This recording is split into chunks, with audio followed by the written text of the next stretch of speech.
জানি খুব কষ্টে আছো, জীবন কাব্যের ছন্দ হারিয়েছ। আমি কিন্তু ভালোই থাকবো,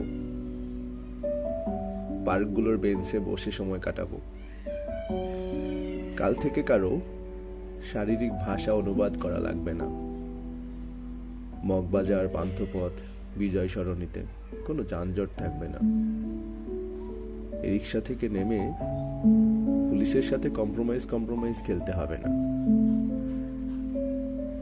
আবাসিক খাতে খরচ করা অতিরিক্ত টাকাগুলো বেঁচে যাবে। ভাবছি ওই টাকাগুলো পথ শিশুদের মধ্যে বিলিয়ে দেব। পরবর্তী 10 বছরের খরচ বাঁচিয়ে মৃত মায়ের নামে একটি হাসপাতাল তৈরি করব। হৃদয় ভাঙা মানুষদের সাথে যতদিন বেঁচে থাকি একসাথে কাটাবো।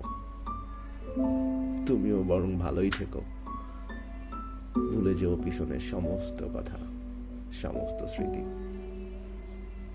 জেনে রেখো ভালো থাকবো আমি।